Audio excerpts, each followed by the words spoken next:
আসসালামু আলাইকুম। সিনেমার দৃশ্যের মতো সুন্দর এই জায়গাটা নড়িয়ার মধ্যে পড়ছে। গাড়িতে তেল লোড করার জন্য ডগরি পাম্পে আসছিলাম, আসার পথে নড়িয়া দিয়ে ঢুকে এই জায়গাটা আসলাম অনেক দিন পরে। আগে প্রায় আসা হতো ঘোরার জন্য, এখন একটু কম আসা হয়। চারদিকে ফসল দিয়ে জমি প্রস্তুত করার জন্য কাজ করতেছে আমাদের কৃষক ভাইয়েরা। এদিকে শুধু রসুন আর রসুন বুনবে, যতদূর চোখ যাবে কিছুদিন পরেই শুধু রসুন আর রসুন।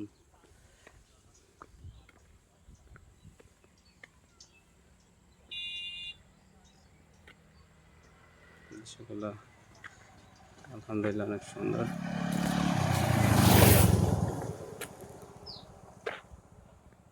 এই যে অর্জুন গাছ, খুবই উপকারী একটা গাছ, যে গাছের ছাল হার্টের জন্য অনেক ভালো। এই জায়গাটা প্রচুর অর্জুন গাছ আছে, কিছু অল্প অল্প দূরত্বে এই অর্জুন গাছগুলো লাগানো, খুব বড় বড়, কিন্তু অর্জুন গাছে ছাল তেমন একটা নেই, মানুষজন নিয়ে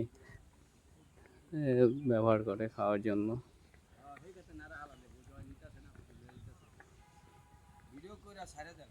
ভিডিও করে সাইডে দিব। আচ্ছা কিছু বলেন, সাইডে দিব না। আর কি বলতাম, আপনার দেশের ভাষা কই? এখানে তো নাম এখানেই। এখানেই। হ্যাঁ হ্যাঁ বলো মনীষী বিদেশি। ও আচ্ছা, তাদের নিয়ে আসেন কাজিহাট থেকে না? হ্যাঁ দেশে থেকে কি বলতেছেন? রসুন? রসুন রসুন রসুন বলতেছি। আপনাদের এই জায়গাটা অনেক সুন্দর আলহামদুলিল্লাহ। সুন্দর মা আলহামদুলিল্লাহ ভালো। এই পুরাটা চকে রসুন, হুম। পুরাটা চকে রসুন পেঁয়াজ। আপনার হচ্ছে খাবার এখানে বসে খান না, নিয়ে আসেন না বাসা হ্যাঁ থেকে? এই যে একটু আগে আইলে তো আপনাদের খাওয়াই দিতাম। আর একবার তেল লোড করে দেওয়ার সময় এরকম গত বছর 10টা দেখছিলাম। বাজায় দেখেন অনেকেরই মজাই লাগে আপনাদের হ্যাঁ। খাবারগুলো।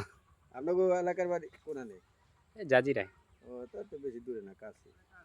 না কাছে, আপনাদের আশেপাশে। এই তো কই জাজিরা তা বেশি দূর নেই, জাজিরার কত ভাড়া?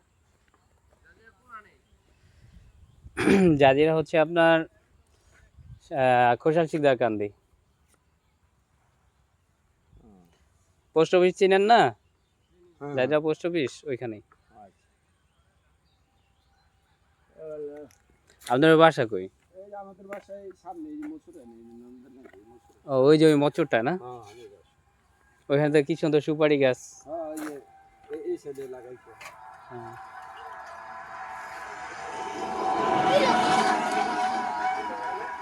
ছোটবেলায় ওই মামা বাসায় যখন যাইতাম, আপনার বহুত মানুষ আসতো, মানে একদম মাদ্রাসা 2 মাস বন্ধ থাকতো। আপনার কিষান বলে নাকি, হ্যাঁ, তারা আইসা ধান লইতো 2 মাস, ওই 2 মাস কোনো মাদ্রাসা চলতো না। তা মনে করেন এরা রান্না করতো, বড় ডাইকে রান্না করতো, আলু ভর্তা, ডাল আর লাল চালের ভাতটা খাইতো, এত মজা লাগতো। আলু ভর্তা ডাল টুল দিয়া এর মনে হয় যে অমৃত খাই। এখন এই এই দেখা যায় না, একটা উৎসব মুখরই ছিল। অনেক জায়গায় আছে অবশ্য, কিন্তু নাম দিকে কম। বিক্রমপুর আছে।